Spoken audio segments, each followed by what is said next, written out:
On démarre ? Ok, alors, le master GIDE, qui est donc la deuxième année de master, gestion de l'information et du document, alors en entreprise, parce qu'il y a toute une histoire de ce master, qui en tant que master a fêté ses 20 ans l'an dernier, et qui existait, il a donc un an de plus aujourd'hui, et il existait avant sous la forme d'un DESS, donc l'histoire est encore plus ancienne si on prend en compte le DESS qui préexistait à ce master.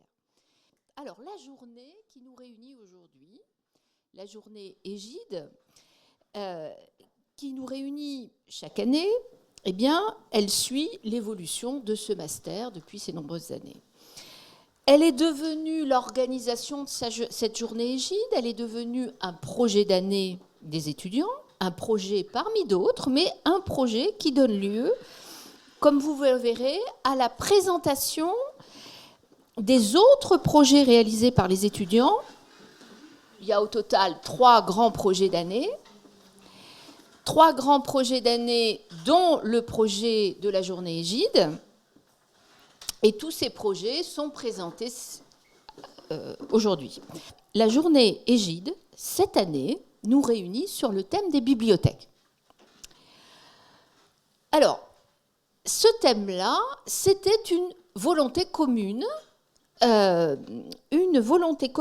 étudiants et des enseignants que de se réunir sur ce thème large, les bibliothèques. Les étudiants du Master GIDE se sont saisis de ce sujet. Alors, c'est là que les étudiants ont construit tout seuls la journée. Ils se sont saisis de ce sujet dont nous avons discuté ensemble et ont choisi chacun des intervenants, je dois le dire, que nous aurons le plaisir et l'honneur d'écouter aujourd'hui, de l'hommage à la mémoire de Jenny Delceau que ma collègue Sophie Queré situera dans le contexte des circulations et restitutions d'archives et de livres spoliés en France pendant la Seconde Guerre mondiale, aux interrogations sur le devenir des bibliothèques à l'heure de l'IA grâce aux interventions de M. Limousin et de la Bibliothèque des Archives nationales du Québec, que nous aurons cet après-midi, en passant par les possibilités offertes par la coopération numérique au niveau de la BNF que nous montrera Mme Louison Oudot, chef de projet coopération régionale BNF, mais ça, elle l'expliquera, aux retours et attentes des usages des bibliothèques que la société lilloise Archimède, que connaissent bien les étudiants, qui est une société lilloise, représentée ici par M. Christian Arnoux, donc spécialiste de ces fameux SIGB que vous voyez en cours, hein, et la bibliothèque François Mitterrand, qui sera aussi objet d'une intervention de Christophe Autain, conservateur en chef du patrimoine, qui resituera dans son époque celle d'une nouvelle bibliothèque, donc dans les années 90, quand il a fallu penser une nouvelle bibliothèque version années 90, donc celle d'une nouvelle bibliothèque qui repense la place de son public dans les années 1990. Donc ça, c'est cet après-midi. C'est cet après-midi, ouais. Donc, entre ancrage historique et avenir, comment penser aujourd'hui les bibliothèques ? Tel est le projet des étudiants, conçu et organisé par eux. Je les félicite pour leur choix, celui de ce beau programme qu'ils ont pensé, et je remercie très chaleureusement, au nom du Master GIDE, les intervenants qui ont fait l'effort de venir jusqu'à nous, de nous donner du temps, à vous d'abord les étudiants, et à nous qui allons en profiter aussi. Je voudrais également témoigner toute ma reconnaissance à mes collègues, Stéphanie Derdard, qui est en face de moi, qui est à la fois ingénieure archiviste à l'établissement public de santé mentale de Lille Métropole et professeure associée au département CIDE, où elle enseigne le Records Management, Stéphanie, et Ismaël Timimi, qui est maître de conférence au département CIDE. Tous les deux ont encadré les étudiants, moi ayant le rôle de commanditaire, et mes collègues ayant encadré la partie gestion de ce projet qui aboutit donc aujourd'hui à la journée qui nous réunit. Voilà, donc j'ai le très grand plaisir et le grand honneur de déclarer ouverte cette journée et je donne la parole maintenant aux étudiants. Merci beaucoup. Je tiens à remercier tout d'abord Madame Favier pour cette ouverture de la journée.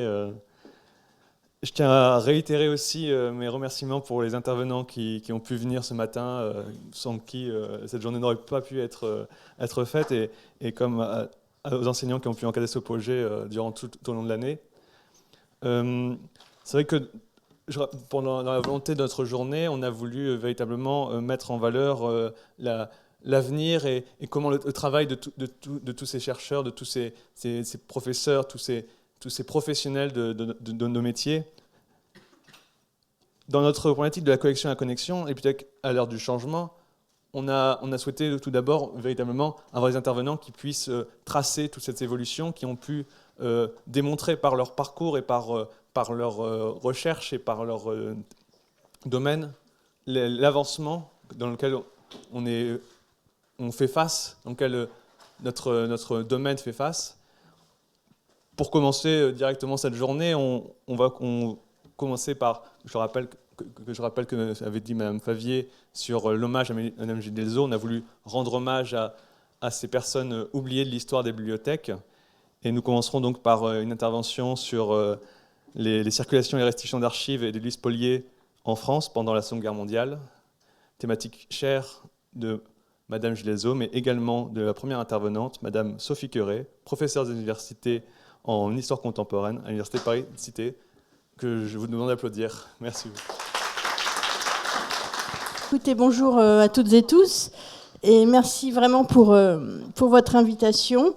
C'est toujours un plaisir de partager des recherches avec des étudiantes, des étudiants et des collègues. Et puis, ça me permet aussi de découvrir un peu mieux votre master, qui fait partie des débouchés d'un cours que je donne en licence 3 d'histoire, initiation à l'archivistique et à la documentation. Voilà, donc je suis aussi contente de faire votre connaissance pour cela.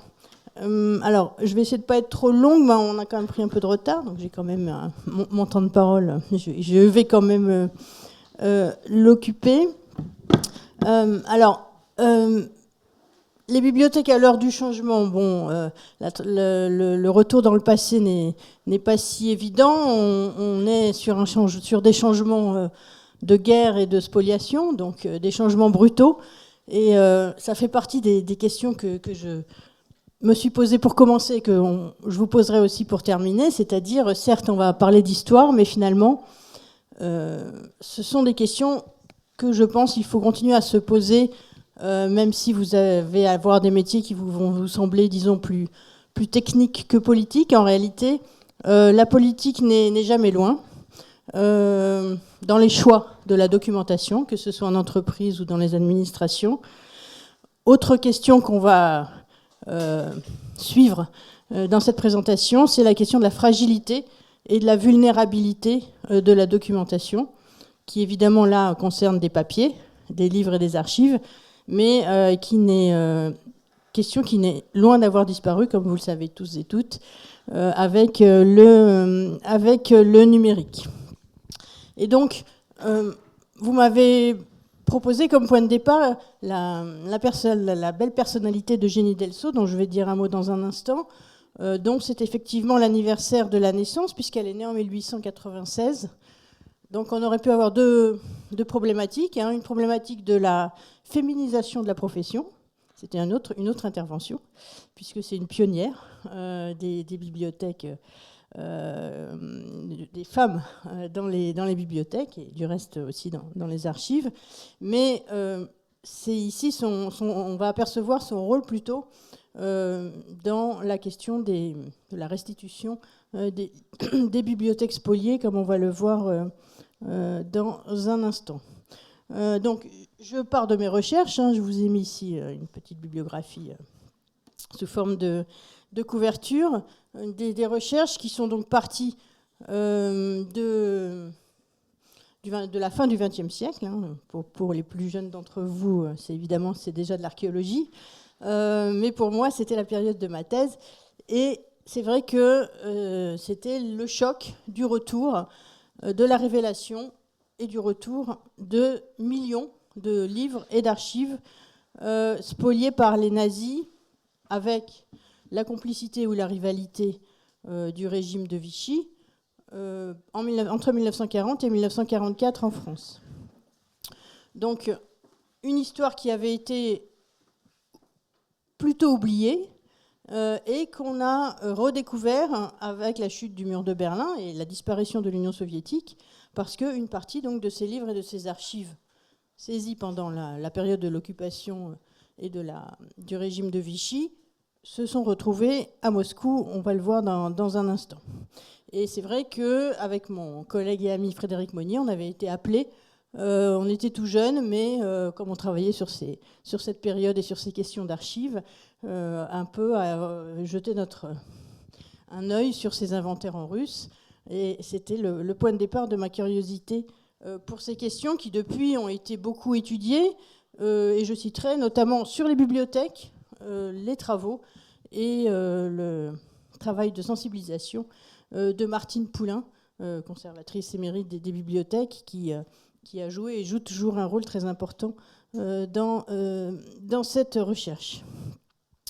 Alors, on en vient à l'histoire de l'année 1940, et même on peut remonter un petit peu plus en arrière, puisque c'est vrai qu'il y a une histoire longue, bien sûr, des pillages et des spoliations et des déplacements d'archives, notamment pour leur première dynamique, la question donc de la puissance et de conquête. Donc en fait, ce sont les archives et les bibliothèques dans les guerres.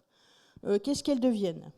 Alors, elles sont fragiles, donc elles sont les victimes de la destruction par les bombardements, par les pillages.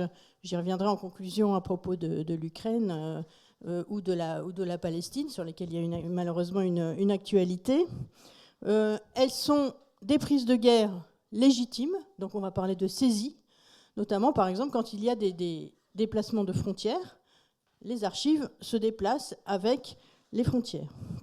Et puis, il y a aussi ce qu'on va appeler plutôt des pillages ou des spoliations, c'est-à-dire se saisir d'archives ou de livres hors du droit international qui s'établit peu à peu.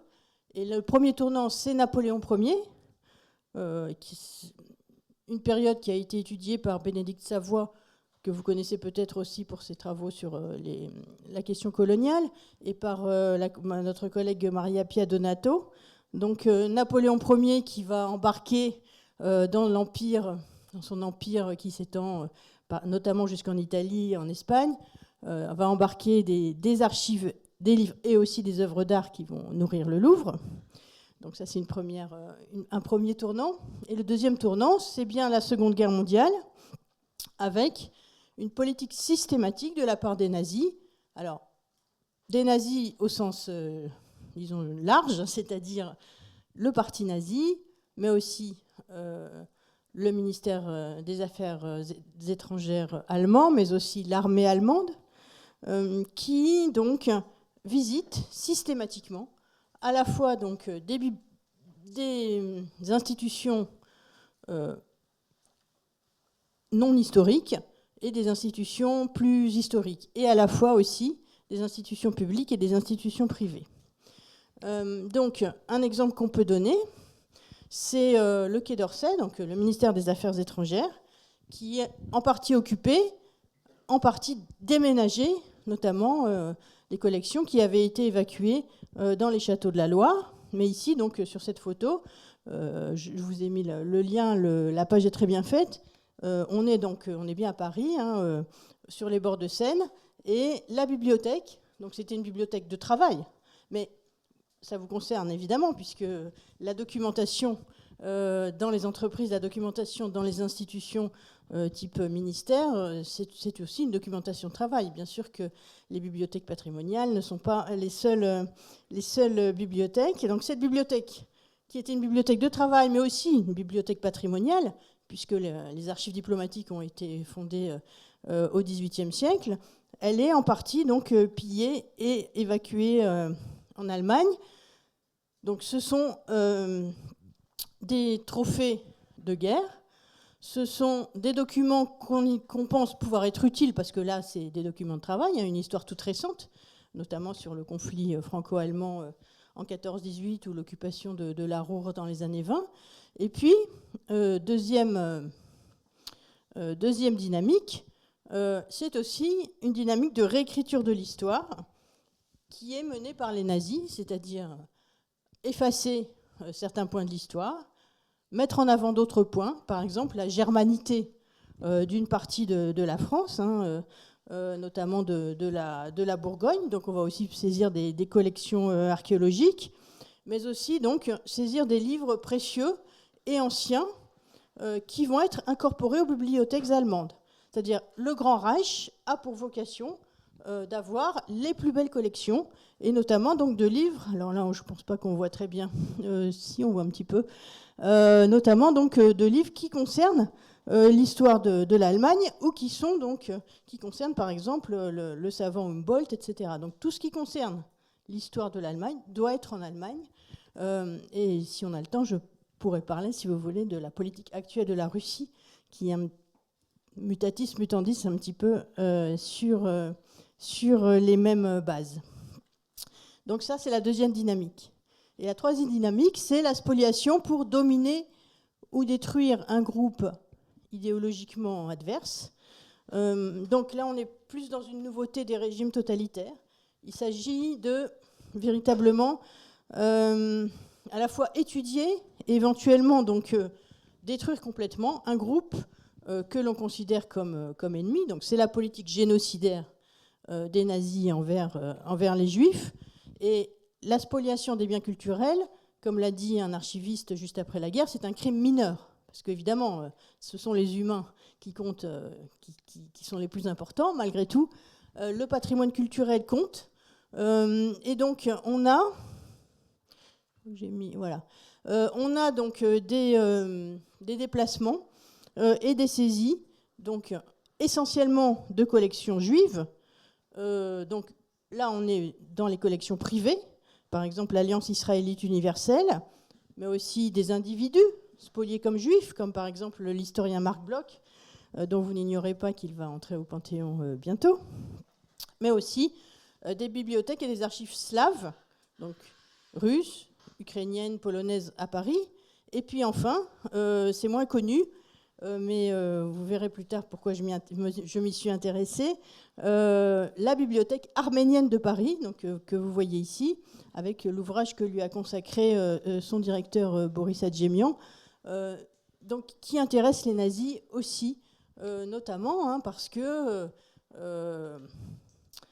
il y a, il ne faut pas l'oublier à l'époque, l'Union soviétique, et à l'intérieur de l'Union soviétique, l'Arménie soviétique. Donc les Arméniens intéressent aussi les nazis du fait de leur appartenance à l'URSS, outre d'autres raisons à la fois raciales et historiques. Donc, ce sur quoi je voudrais insister, c'est sur le fait que ces dynamiques de guerre, elles concernent à la fois des documentations publiques et des documentations privées, qu'elles soient collectives ou qu'elles soient individuelles. Alors, quelles ont été donc les réactions ou soit sur le moment, soit plus tard. Alors, sur le moment, je dirais que ce qui frappe, c'est beaucoup la sidération. Et ça nous interroge aussi. C'est-à-dire qu'en fait, on n'est jamais prêt à une guerre. Et donc, il faut se demander qu'est-ce qu'on fait. Alors, réflexe des individus. Certains vont cacher, par exemple, leur carnet de voyage ou leur correspondance dans leur jardin. D'autres vont les brûler ou les jeter à la Seine. Qu'est-ce qu'on emporte ? Est-ce qu'on emporte son album photo ou est-ce qu'on emporte ses papiers administratifs ? Alors, ça, c'est au niveau des individus. Au niveau des administrations, qu'est-ce qu'on fait ? On évacue. Il y a des plans de mise à l'abri. Il y en a déjà dans les années 30, notamment à cause de la guerre d'Espagne, où il y avait eu pas mal de bombardements de biens culturels. Donc, il y a des plans de protection des biens culturels et des archives. Il y a des évacuations, notamment du Louvre, des archives nationales, des archives diplomatiques, mais avec plus ou moins de succès, puisque finalement les nazis vont les trouver. Mais il y a aussi des destructions on met le feu à des archives diplomatiques. Et puis, évidemment, on va dire évidemment, ça paraît peut-être, c'est plutôt intuitif, hein. Ce qu'on va évacuer, ce ne sont pas d'abord les livres, mais plutôt les archives que l'on considère comme uniques. Et donc, il est difficile de s'opposer. Certains le font, en cachant par exemple des collections dans les caves. Ça va être le cas du bibliothécaire de la bibliothèque arménienne Nubar, hein, qui s'appelait Aram Andonian, qui était un survivant du génocide arménien, et qui, pendant les 10 jours où les nazis visitent sa bibliothèque, il dort sur place et la nuit, il descend dans la cave pour cacher les livres qu'il considère les plus précieux. Donc ce sont souvent des personnalités à part, des belles figures de bibliothécaires, parmi lesquelles, justement, Jenny Delceau. Donc je rends hommage au travail de Anne Lisken et Ophélie Jouan, hein, qui ont détaillé sa biographie, notamment à partir de ses archives personnelles, sur ce blog dont je vous ai mis le lien. Donc Jenny Delceau, qui était née Jenny Forster, qui est née en Alsace, donc en Alsace à l'époque allemande, avant le retour à la France en 1918. Donc elle a une double formation de bibliothécaire allemande puis française, à Strasbourg puis à Paris. Elle est l'une des premières femmes à avoir une licence de lettres et le certificat d'aptitude aux fonctions de bibliothécaire universitaire. Son premier poste, c'est à la bibliothèque de Lille, et son second poste, ce sera à la Sorbonne, où elle épouse, donc elle vit à Paris avec son mari, l'ingénieur Jean Delceau. Alors qu'est-ce qu'elle fait pendant la guerre ? Pas grand-chose pour la bibliothèque de la Sorbonne, mais c'est vrai que les bibliothèques publiques françaises sont finalement assez peu attaquées. Ni la BNF, ni la bibliothèque de la Sorbonne ne sont déménagées. Ça va être plutôt des bibliothèques privées. En revanche, elles sont bien occupées par les nazis. Donc Jenny Delceau ne peut pas faire grand-chose. Elle a plutôt des actions de résistance, on va dire, individuelles. Notamment, elle cache en province des collègues juifs et aussi assiste impuissante à l'exclusion et à la déportation d'autres collègues. Donc Jenny Delceau, vous la voyez ici à gauche, hein. Alors c'est vrai que ce sont des photos qui renvoient un petit peu au stéréotype de la bibliothécaire, hein, de l'époque, deux femmes avec des petites lunettes rondes, donc Jenny Delceau, et puis une autre personnalité dont vous avez peut-être croisé le nom parce qu'elle est devenue assez connue finalement, c'est Rose Valland. Rose Valland, donc, qui était conservatrice au Jeu de Paume et qui, elle aussi, hein, est connue pour ses initiatives, alors dès l'occupation, initiatives pour cacher et surtout pour lister, pour surveiller les spoliations de tableaux nazis. Donc là, il s'agit d'œuvres d'art. Donc Rose Valland, incarnée à droite par Cate Blanchett dans le film Monument Men, donc en 2014, qui n'est pas un biopic de Jenny Delceau et qui d'ailleurs est assez peu fidèle à sa personnalité, qui était beaucoup plus originale sur bien des plans, y compris personnels, que ce que montre le film de George Clooney. Voilà, donc qu'est-ce qui se passe en 1944-45 ? C'est la libération. Et donc ces documents, que sont-ils devenus ? Ils ont été envoyés en Allemagne, à Berlin, et puis avec les bombardements des Alliés, ils ont été beaucoup cachés par les Allemands eux-mêmes pour les protéger, donc plutôt à l'est du Grand Reich, c'est-à-dire la Bohème-Moravie actuelle, la Pologne, donc Tchécoslovaquie, de 1945 ou Pologne. Donc ce sont des caches où on va retrouver à la fois des livres, des œuvres d'art et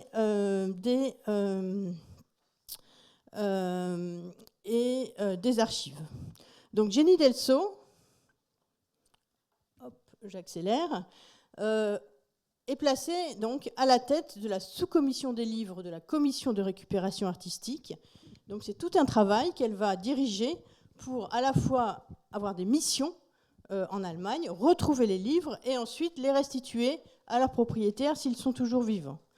Donc c'est là où moi je l'ai rencontrée dans mes recherches, puisqu'elle a, après sa retraite, publié donc, ses mémoires où elle fait un récit très vivant. Elle a aussi des rapports de mission avec un récit extrêmement vivant de ses explorations de livres entassés par les Allemands dans des caches plus ou moins donc bien conservées. Donc ensuite, il y a eu déménagement de ces livres, notamment par les Américains, dans des dépôts, et restitution donc aux propriétaires que l'on pouvait retrouver.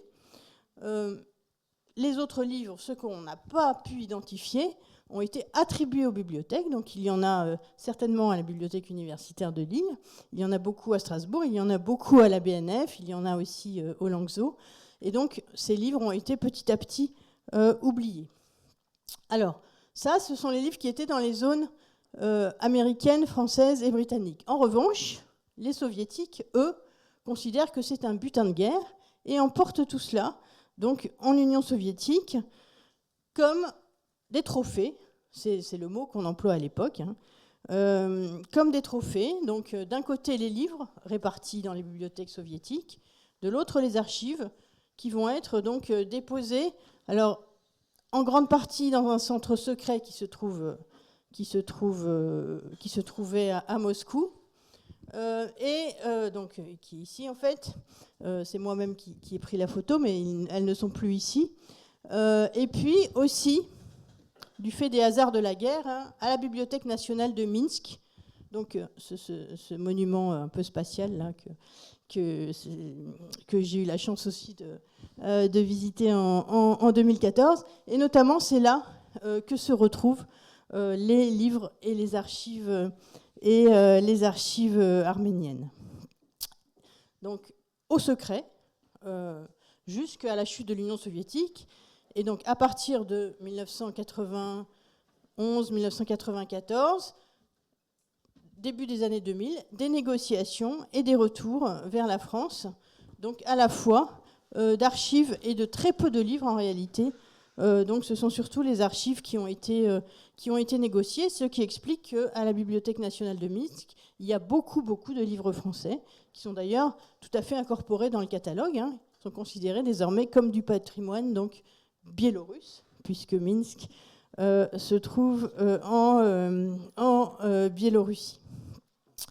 Et voilà, donc ce retour, il a été parfois difficile et parfois polémique, à la fois avec les Russes, qui ont cessé un moment de renvoyer nos fonds en considérant que ça faisait partie de leur patrimoine de guerre, mais aussi avec la France, une série de polémiques sur les non-restitutions, sur le fait qu'on avait oublié ce patrimoine, et puis finalement, à partir des années 90-2000, la création de plusieurs commissions, notamment la CVIS, la commission pour les restitutions aux victimes de spoliations antisémites, qui travaille toujours. Et donc, plus récemment, une dynamique de restitution de livres, qui sont donc, c'est ce qu'on appelle la recherche de provenance, donc qui sont recherchés notamment à la Bibliothèque nationale ou à l'Institut national d'histoire de l'art, et qui sont donc restitués quand on peut identifier leur propriétaire.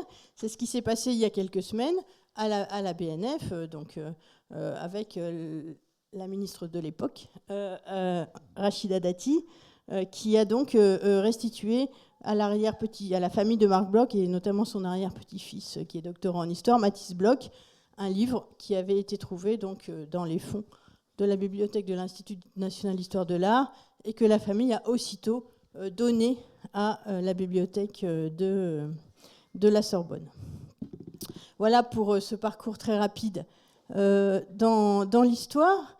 Alors, juste pour conclure, qu'est-ce que cette recherche et cette réflexion que vous m'avez demandé aujourd'hui, elle entraîne de nouveau donc à poser la question de la fragilité des biens culturels, et notamment des bibliothèques.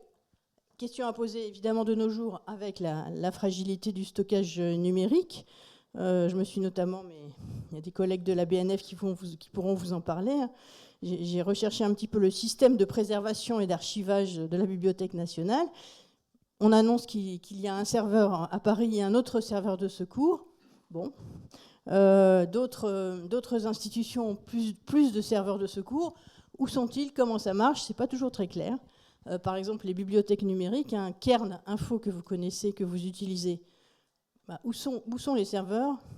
Est-ce qu'ils sont souverains? Est-ce qu'il y a des serveurs de secours? J'ai absolument pas trouvé la réponse sur Internet, mais peut-être que vous avez le trouvé. Donc des plans de secours de préservation numérique, mais aussi bien sûr physique. Alors, qui concerne surtout dans les bibliothèques les inondations, les champignons, etc. Mais malgré tout, il y a aussi la question des guerres. Alors, deuxième réflexion de conclusion plus optimiste, la question donc des patrimoines, je dirais, culturels dont l'importance pour l'histoire des communautés, pour la démocratie, pour la culture est reconnue, notamment dans le cadre de l'ONU ou de l'UNESCO. Donc, des associations internationales comme le Bouclier Bleu, comme Bibliothèques sans frontières, alors qui fonctionnent plus ou moins. On a vu récemment les tentatives pour préserver les sites culturels en Iran qui n'ont pas fonctionné du tout. Et le cas de l'Ukraine est aussi tout à fait éloquent, avec un certain nombre de pertes d'archives et de livres, mais aussi donc ce côté plus positif de mobilisation. Là, c'est Bibliothèques sans frontières, hein, qui va essayer de donner à lire, y compris dans les zones de guerre, notamment pour que les enfants gardent ce lien avec la culture pour se réparer.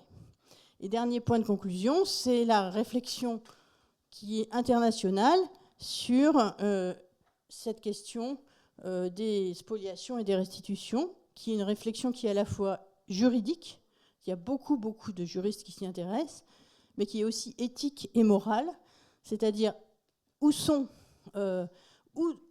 doit-on conserver les livres, les archives ou les biens culturels qui ont été spoliés, déplacés.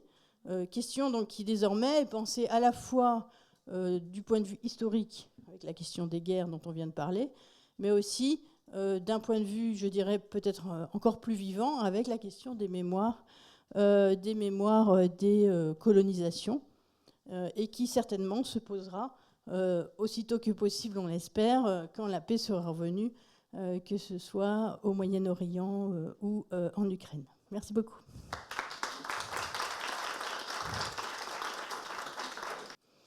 Oui, bien sûr. Alors là, c'est vrai qu'il nous faudrait un juriste dans la salle.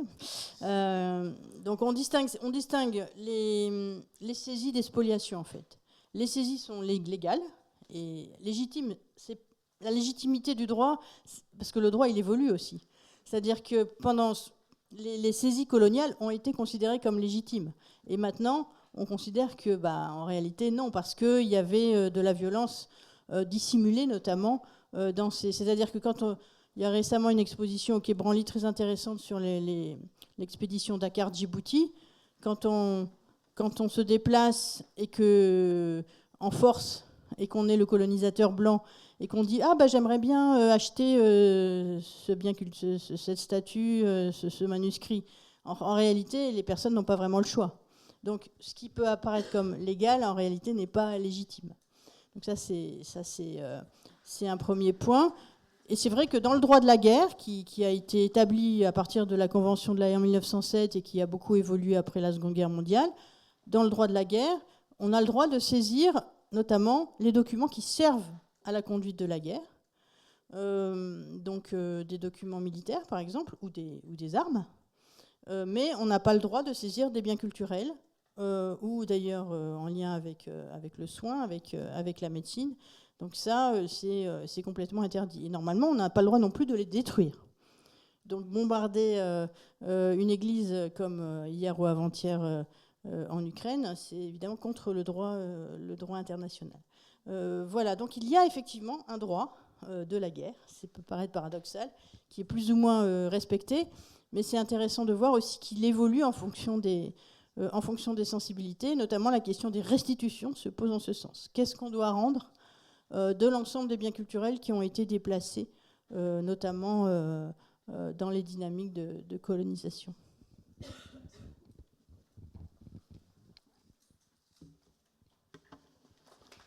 Merci beaucoup à vous.